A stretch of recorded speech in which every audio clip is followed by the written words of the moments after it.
Hello everyone, welcome back to our channel HPG के Nakul pressure.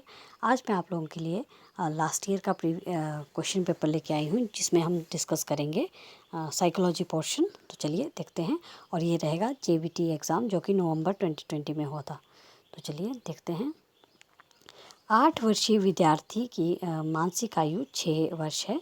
तो जो 8 वर्षीय विद्यार्थी है, जिसकी मानसिक आयु क्या है, 6 वर्ष है, उसका बुद्धि लब्धि क्या होगी? तो उसकी जो बुद्धि लब्धि होगी वो होगी ऑप्शन बी 75। और अगर आपको इसका फॉर्मूला आता है आईक्यू का, तो प्लीज़ कमेंट बॉक्स में ज़रूर बताइएगा।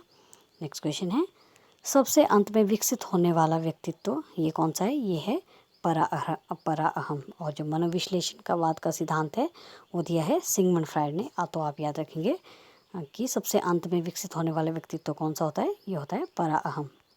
नेक्स्ट है, वह अवस्था जिसमें काम ऊर्जा साथी समूह के साथ सामाजिक संबंध विकसित करने में निर्देशित होती है। तो इसका सही जवाब आ जाएगा ऑप्शन सी, काम प्रसुप्ति काम प्रसुप्ति।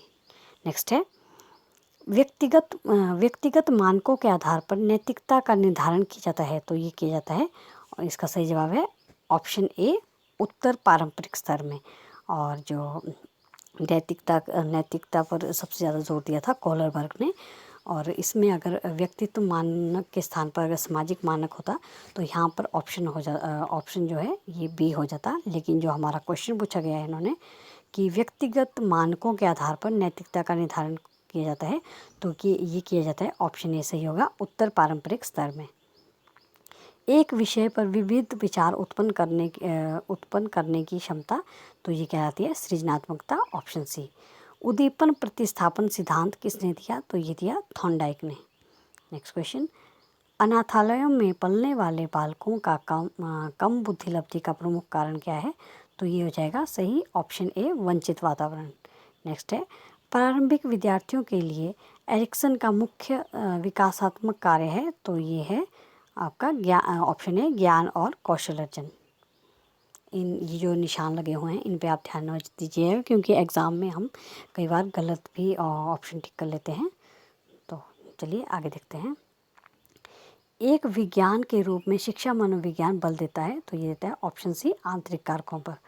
नेक्स्ट है, और ये नेक्स्ट क्वेश्चन जो है, ये इस क्वेश्चन का जवाब मुझे नहीं मिला है। अगर आपको ये क्वेश्चन आता है तो प्लीज़ इस क्वेश्चन का आंसर दीजिएगा, ताकि औरों को भी पता चल सके कि इस क्वेश्चन का क्या आंसर होगा।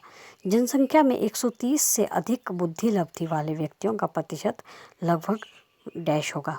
तो क्या ये 50 होगा, 16, 6.5 या 2.2? तो अगर आपको इस क्वेश्चन का आंसर आता है तो प्लीज़ कमेंट बॉक्स में कीजिएगा।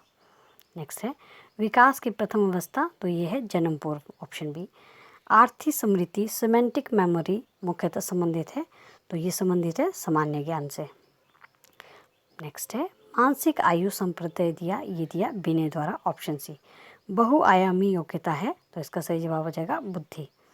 नेक्स्ट है, डैश के अनुसार आत्म व्यक्तित्व का केंद्र बिंदु है।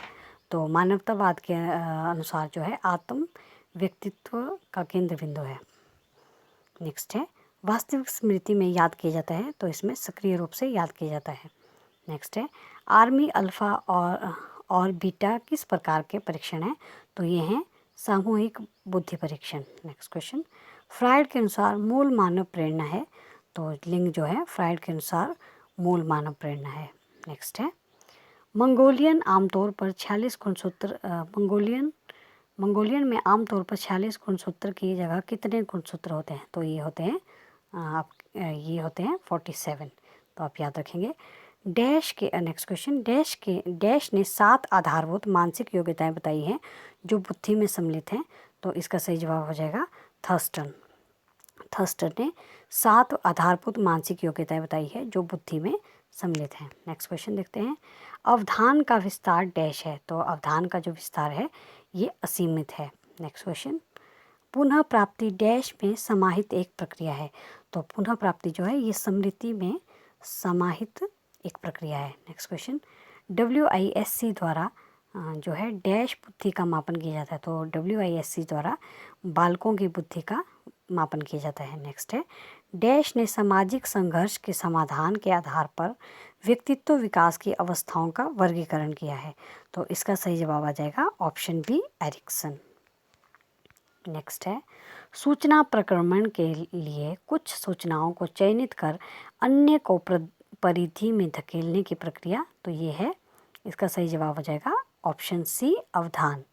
नेक्स्ट क्वेश्चन, यह किसने कहा शिक्षा की प्रक्रिया पूर्णतया जो मनोविज्ञान की कृपा पर निर्भर है। तो यह किसने कहा कि शिक्षा की प्रक्रिया पूर्णतया मनोविज्ञान की कृपा पर निर्भर है। तो ये कहा क्रो ने, ऑप्शन डी सही जवाब है। नेक्स्ट क्वेश्चन, शारीरिक विकास का क्षेत्र है।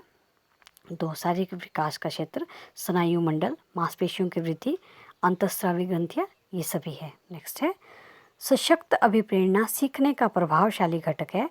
इसमें बालक जो है शीघ्र सीखता है। नेक्स्ट क्वेश्चन, यह किसने कहा सामाजिक विकास का अर्थ सामाजिक संबंधों में परिपक्वता प्राप्त करना है। तो ये वर्डिंग है हरलॉक की। नेक्स्ट क्वेश्चन, डाल्टन पद्धति के प्रतिपादक कौन थे। तो जो डाल्टन पद्धति के प्रतिपादक थे उनका नाम है हेलेन पार्कहर्स्ट। आई होप आपको ये वीडियो अच्छी लगी होगी, और अगर अच्छी लगी है तो प्लीज़ लाइक शेयर ज़रूर कीजिएगा। Thanks for watching.